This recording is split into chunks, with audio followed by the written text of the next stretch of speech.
Lagi kami dari kelompok 4 akan mempresentasikan dengan judul ketahanan pangan, penyediaan bahan industri serta potensi energi baru terbarukan di Indonesia. Perkenalkan, nama saya Gibin Sebiring. Perkenalkan, nama saya Desya Butawarus. ya.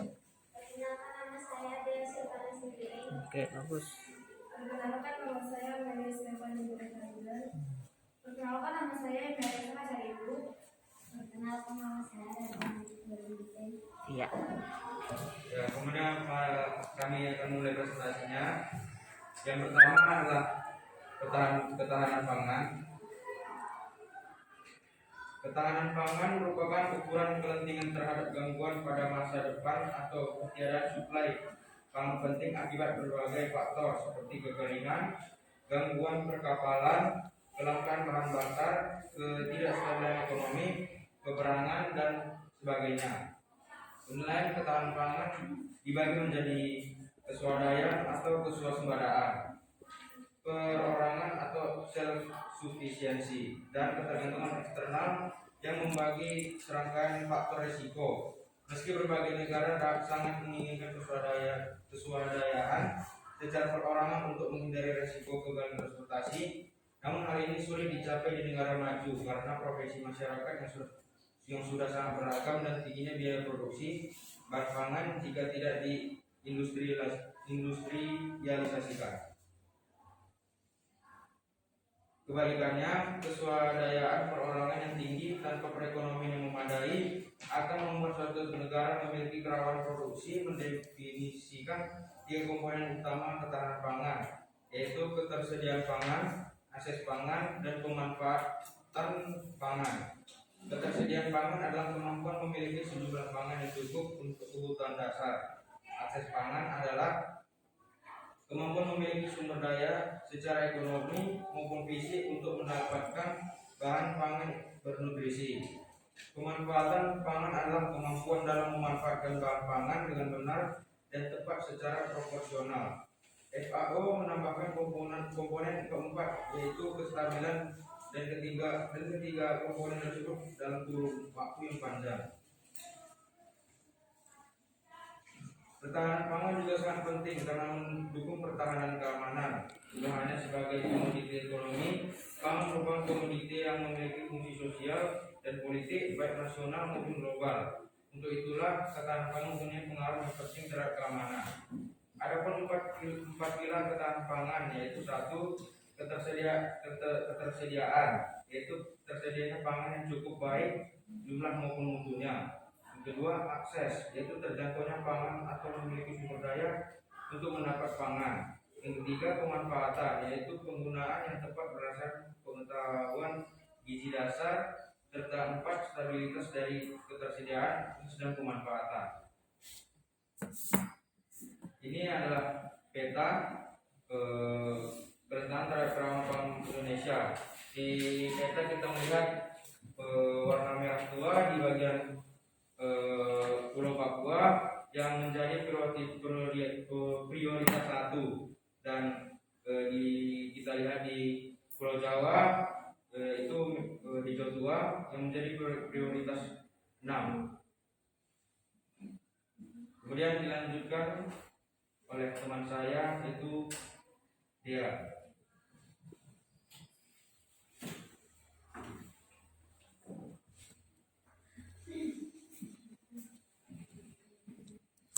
Penyediaan bahan industri. Potensi geografi Indonesia yang jauh menggah lingkungan memiliki banyak kandungan SDA yang berguna sebagai bahan baku industri. Posisi Indonesia di sekitar daerah tropis dengan tingkat curah hujan yang tinggi. Dilalui sistem jalur pegunungan muda yang aktif, kemungkinan tanah yang subur dan kaya akan barang tambang. Serta Indonesia sebagai negara kepulauan yang kaya akan hasil laut.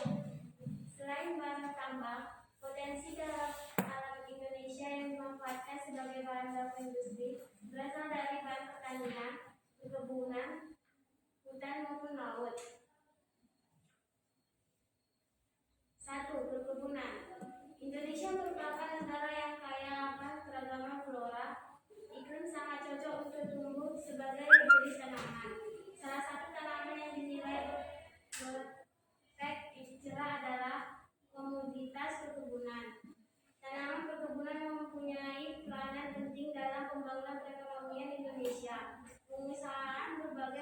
komoditas tanaman idealah mampu mendatangkan devisa bagi negara, membuka lapangan kerja dan menjadi sumber pendapatan penduduk, serta berkontribusi dalam upaya melestarikan lingkungan.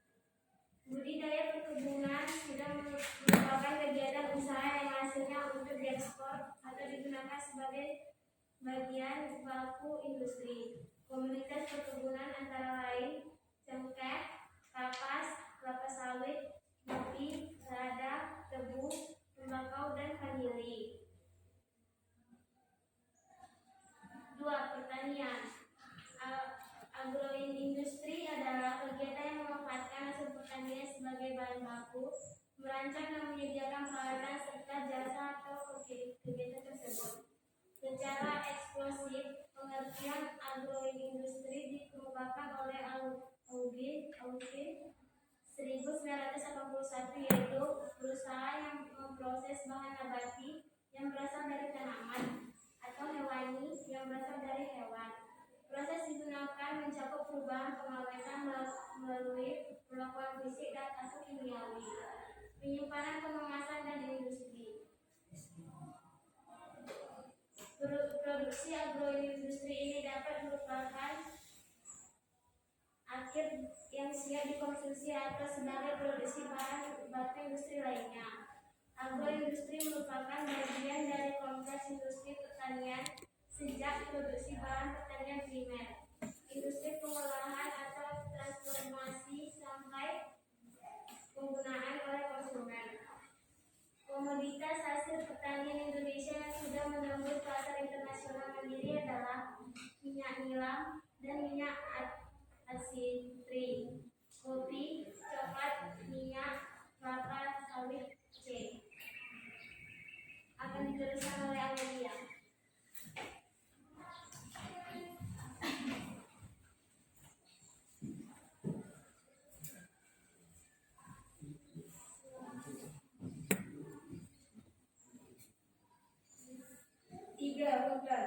Hutan Indonesia merupakan kekayaan alam yang sangat potensial sebagai modal dasar pembangunan nasional. Salah satu manfaatnya adalah sebagai pensuplai bahan baku untuk industri perkayuan. Hutan produksi adalah suatu area hutan yang sengaja dipertahankan sebagai kawasan hutan dan berfungsi untuk menghasilkan atau memproduksi hasil hutan bagi kepentingan masyarakat. Di bidang industri dan ekspor, hutan ini ditentukan dengan batas-batas suatu HPH atau hak penguasa hutan dan dikelola untuk menghasilkan kayu. Dengan pengelolaan yang baik, tingkat penebangan diimbangi dengan penanaman kembali dan pertumbuhan ulang sehingga hutan terus menghasilkan kayu secara lestari. Secara praktis, hutan-hutan di kawasan HPH sering dibalik secara berlebihan dan kadang dibatasi habis dan kadang ditebang habis. Indonesia memiliki kawasan hutan produksi yang sangat luas, meliputi hutan produksi terbatas 27.687 ha, hutan produksi tetap 24.897 ha. Hektar ya nakku, hektar bacaannya. Yang dapat dikonversi 12.525 hektar atau BPS. Hutan ini memproduksi kayu, rotan getah atau damar, jeruk, kemenyan, dan lain sebagainya. 4. Laut. Sumber daya laut merupakan sumber daya yang dapat diperbarui, namun ada juga yang tidak dapat diperbarui. Pemanfaatan sumber daya laut secara terus-menerus dikembangkan untuk memenuhi kebutuhan pangan atau protein hewani, energi bahan baku, perluasan lapangan kerja, dan peningkatan pendapatan negara. Penduduk Indonesia yang bergerak di bidang perikanan laut meliputi penduduk yang menghuni daerah pantai 90% dari hasil laut berasal dari perikanan rakyat. Beberapa wilayah Indonesia sudah terkenal sejak dahulu merupakan tempat tinggal nelayan gunung seperti Sulawesi Selatan dan Sulawesi Tenggara. Jawa Timur termasuk Madura. Potensi selain ikan adalah kerang laut, mutiara, taman laut, dan lain-lain. Hasil laut. Garis pantai peternakan ikan dan air payau. Sementara danau dan kolam memberikan sumber yang banyak untuk kultivasi air tawar.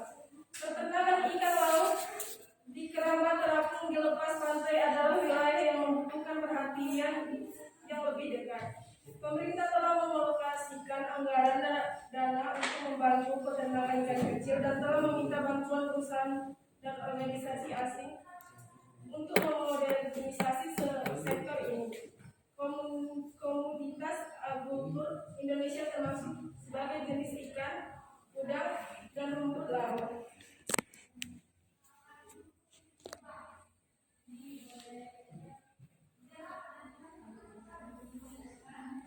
Ini dilanjut oleh Deskia.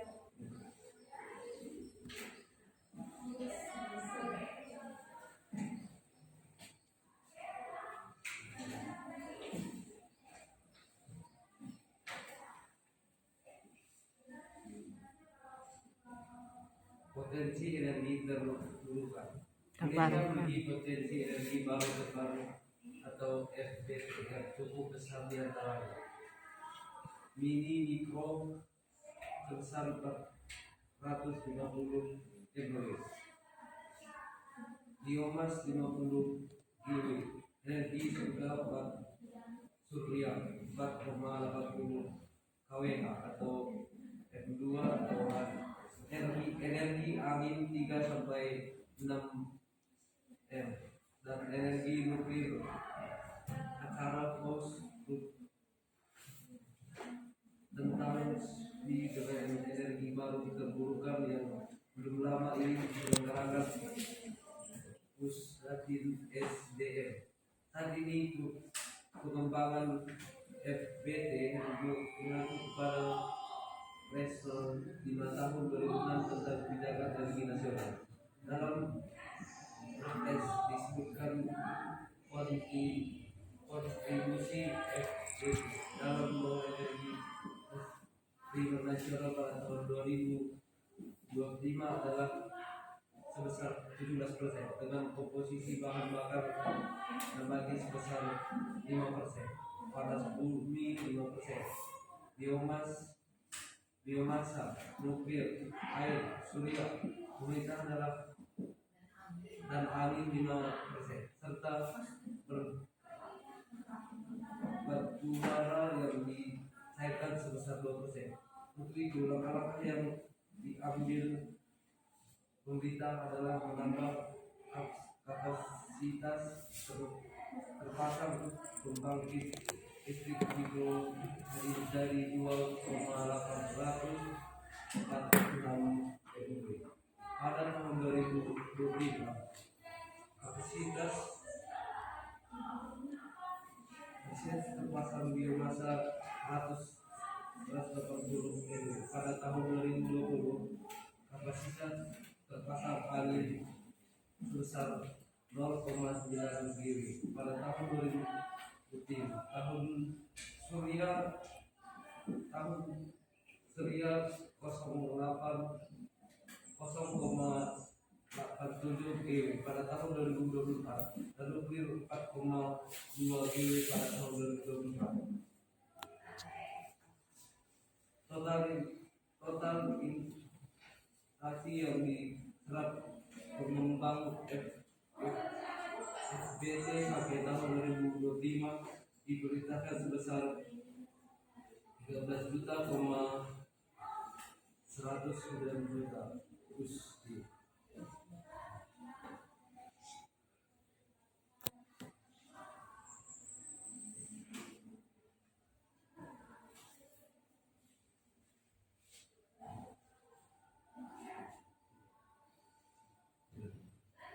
Untuk mendukung upaya dan program pengembangan FBT, pemerintah sudah menerbitkan serangkaian kebijakan dan regulasi yang termasuk peraturan Presiden nomor 5/2006 tentang kebijakan energi nasional, Undang-Undang nomor 37 tentang energi, Undang-Undang nomor 15/1985 tentang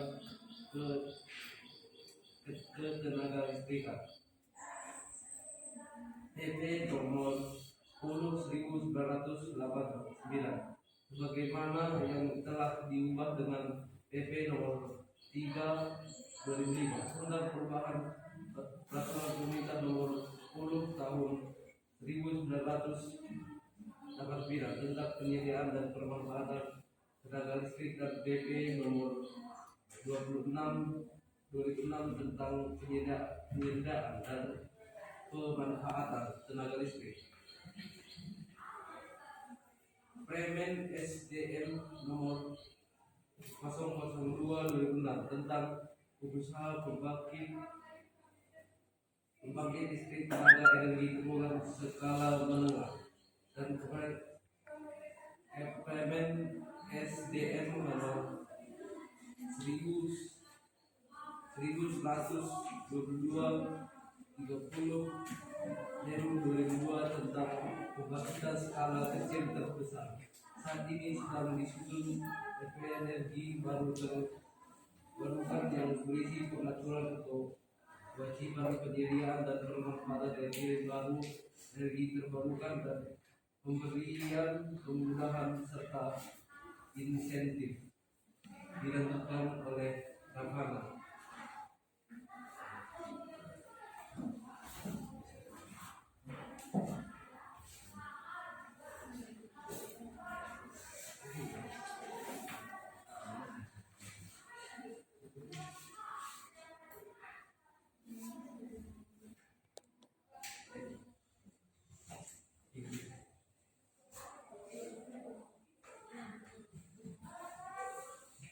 Potensi energi terbarukan.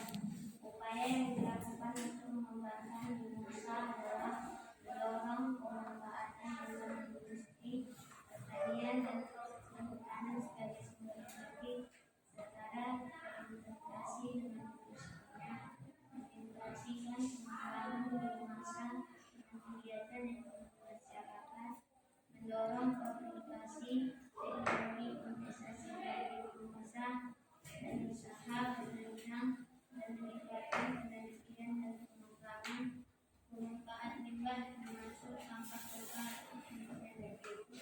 Upaya untuk mengembangkan energi angin mencakup pengembangan energi angin untuk listrik dan listrik, pompa air untuk irigasi dan air bersih, pengembangan teknologi energi angin yang sederhana untuk skala kecil 10 kW dan skala menengah 20 sampai 100 kW, dan mendorong pabrik produksi sprea skala kecil dan menengah secara massal.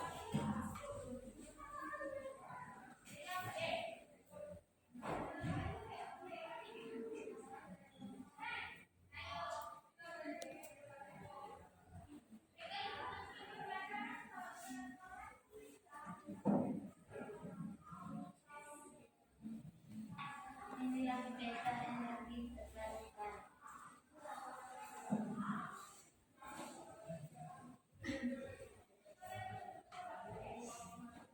Yang ke-11. Oke, buka pertanyaannya anakku.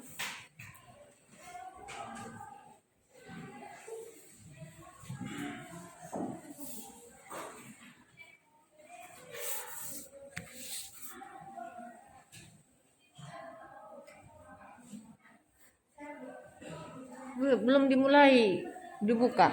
Sekian dari presentasi kami tentang ketahanan pangan. Jika ada pertanyaan, silakan bertanya. Kevin yang milih ya. Pilih, maksudnya siapa yang tunjuk tangan, Kevin pilih, silahkan gitu. Ayo. Silakan. Nah, yang bertanya sebutkan nama dan kelompok. Iya, bagus. Video Romanes meninggal dari kelompok satu yang bertanya kepada apa usaha yang kita lakukan untuk meningkatkan ketahanan pangan? Usaha yang kita lakukan untuk meningkatkan. Bagus David Roya, udah aktif sekarang ya. Senang kali Bu. Ketahanan itu meningkatkan ketahanan pangan.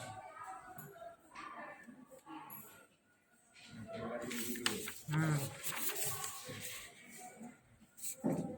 Next. Ya, Hafizah. Nama kelompok. Saya saudara Siapa namanya nakku? Hafizah Hafiza. dari kelompok 3 yang memberi pertanyaan kepada kelompok 4. Sebutkan apa saja hal atau faktor yang mendukung potensi pertanian di Indonesia. Sebutkan hal atau faktor yang mendukung potensi pertanian di Indonesia. Bagus. Karena kita tergolong banyak pertanian ya. Bagus nakku.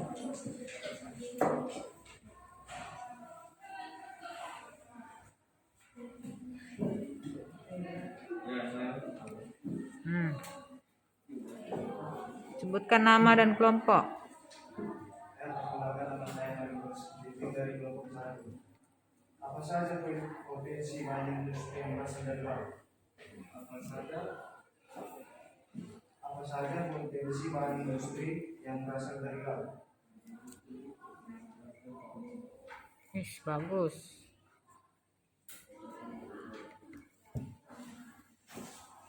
Oke. Masih 3. 1, 2, 3. Masih kurang pertanyaannya.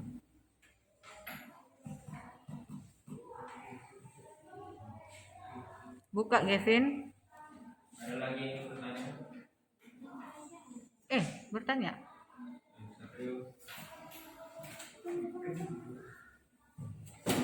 Perkenalkan, nama saya Satrio Peter Pari dari kelompok 3, bertanya kelompok 4. Bisa macam-macam potensi pertanian Indonesia. Bagus.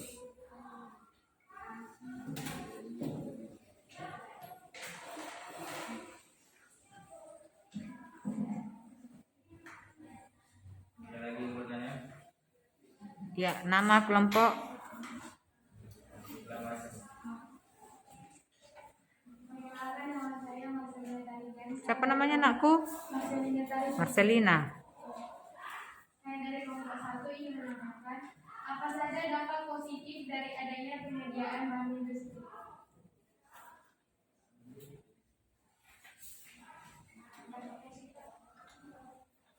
Apa saja dampak positif dari adanya penyediaan bahan industri. Oke, bagus. Sudah mulai bagus-bagus semua ya. Pertanyaannya keren-keren.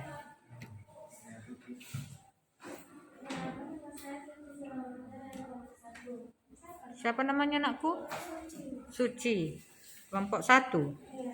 Energi terbentuknya merupakan energi yang tidak terlalu habis dibandingkan energi bersihnya energi terbaru merupakan energi yang tidak pernah habis dibandingkan dengan energi fosil. Mengapa hal tersebut terjadi? Belum ngerti Bu pertanyaannya nakku. Coba Suci. Apa pertanyaannya tadi? Energi terbarukan merupakan energi yang tidak pernah habis dibandingkan dengan energi fosil. Mengapa hal tersebut bisa terjadi? Oke.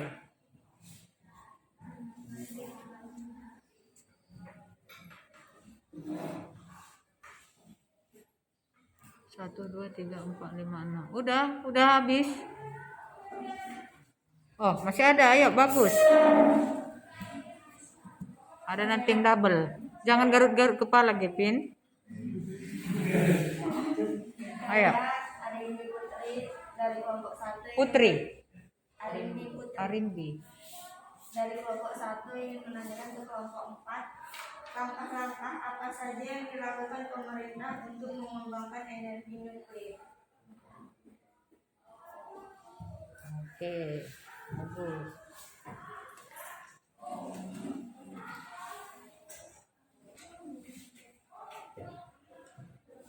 Dah?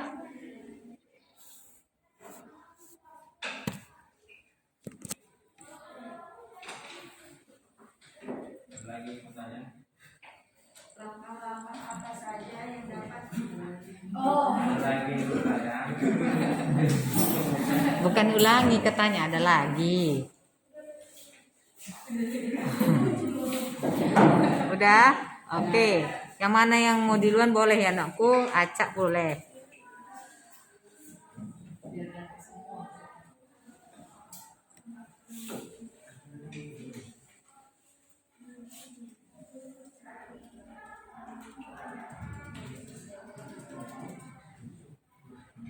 Iya, yang gambarnya udah bagus ya. Gambarnya tinggal buat judulnya mana Gunung Api Mar, perisai sama strato.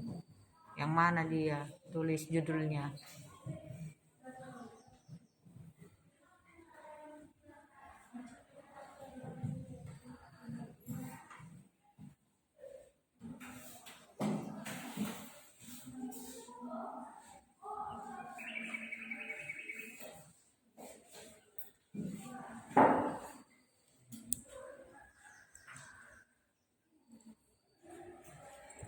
Perhatikan nanti ya kalau dijawab pertanyaannya, jangan asal bertanya aja.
Eka, jam berapa kita habis?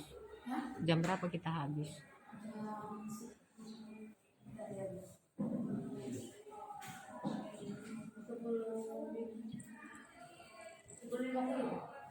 Masih cukup waktunya.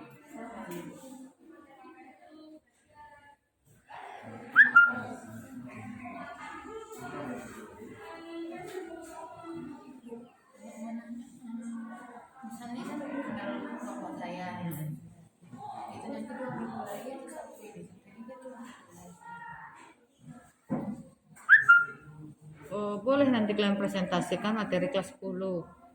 10. Enggak, yang kelas 10 kalian apa?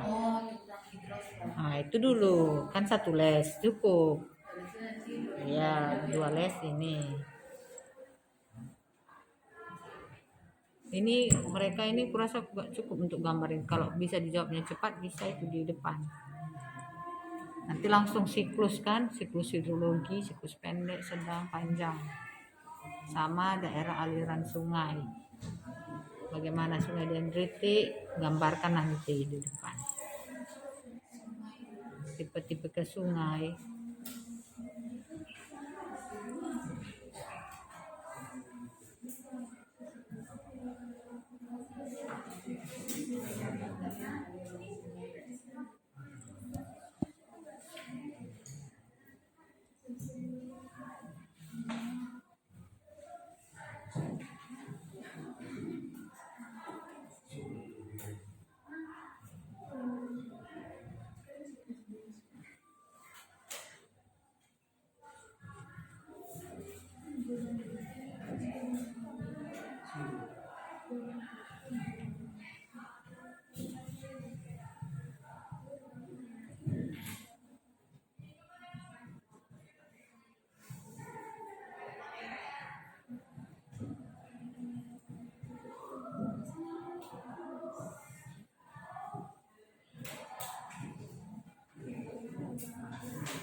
Ayo yang udah ada dulu bisa duluan.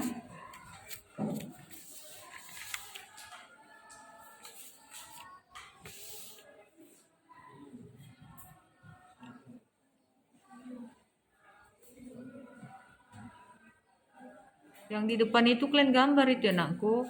Karena itu mereka udah menggambar litosfer. Yang duduk di bangku. Gambar yang di depan itu.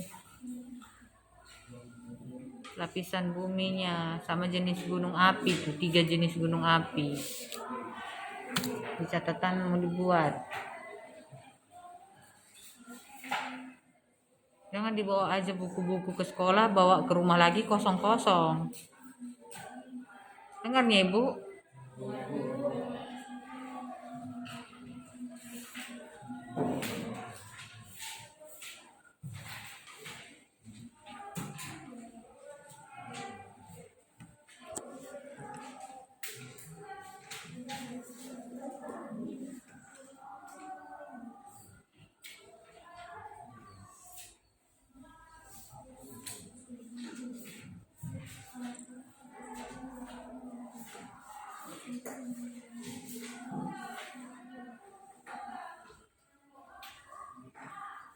Ayo aku 20 menit lagi.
Baik, kami akan menjawab pertanyaan dari teman-teman sekalian.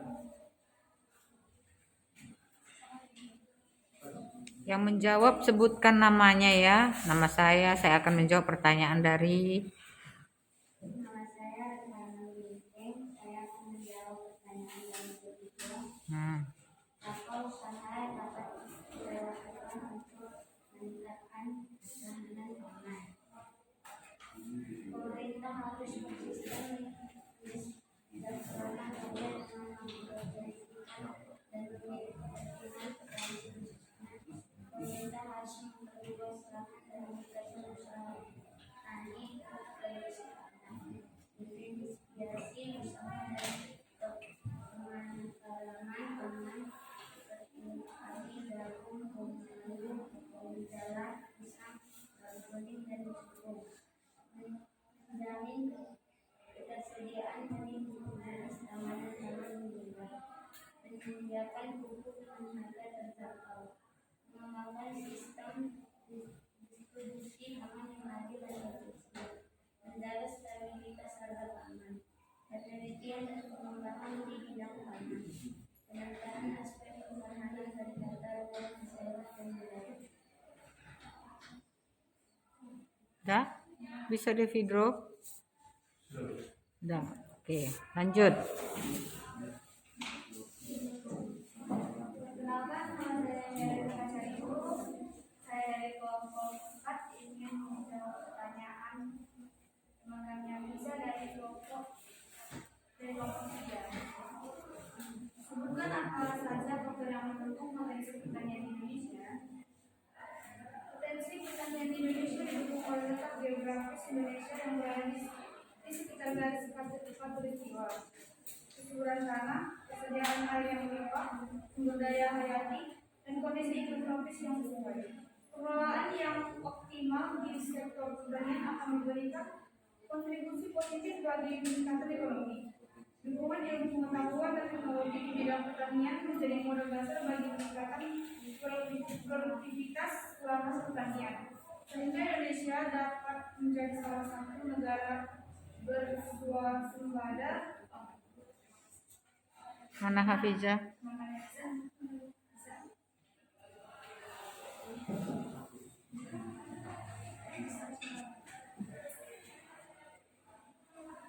Perkenalkan, nama saya Jason Baru. Saya akan menjawab pertanyaan dari Noel. Apa saja potensi bahan industri berasal dari laut? Jawabannya adalah 1. Perikanan tangkap dan perikanan budidaya. 2. Hutan mangrove. Mangrove. 3. Pertambangan dan energi. Potensi sumber daya mineral kelautan tersebar di seluruh wilayah perairan Indonesia. Sumber daya mineral di antaranya minyak dan gas bumi, timah, emas dan perak, pasir urasa, kuarsa, monasir dan zirkon, pasir besi, bahan konstruksi, fosforit, koromit, dan masih banyak lagi yang lainnya. 4. Padang laut. 5. Terumbu karang. Bagaimana Noel? Oke. Terima kasih.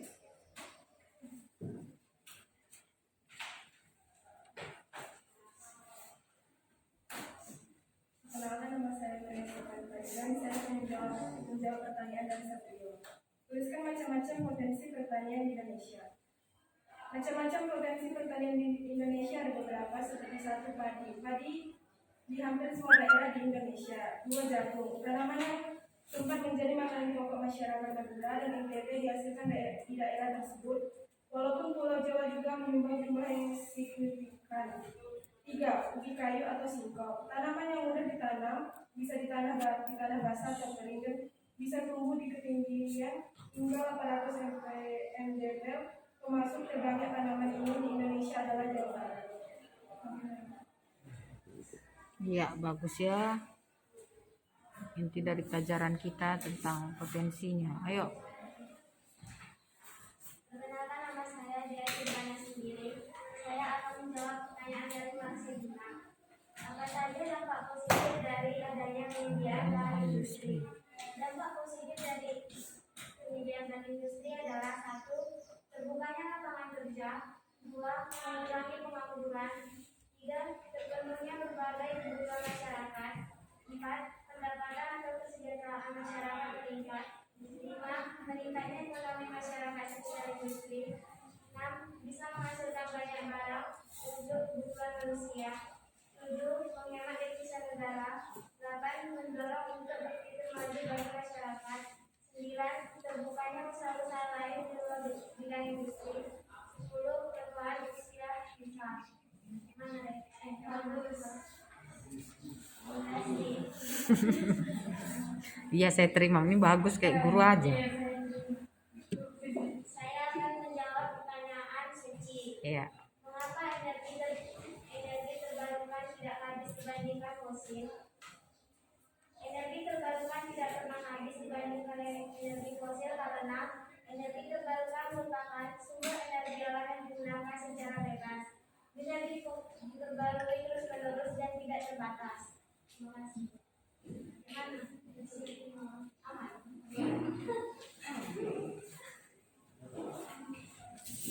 Oke, lanjut.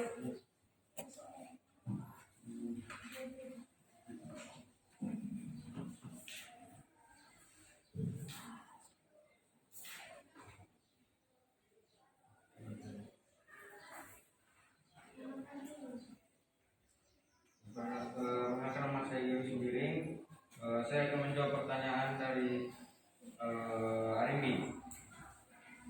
Pertanyaannya adalah, apa saja langkah-langkah yang dilakukan pemerintah untuk membangunkan energi nuklir? Jawabannya, dan catatan NCBC Indonesia, Kementerian SDM ternyata sudah membangun kerjasama untuk dalam persiapan pembangunan pembangkit nuklir. Bersama itu katanya dilakukan dengan International Atomic Energy Agency atau Badan Tenaga Atom Internasional.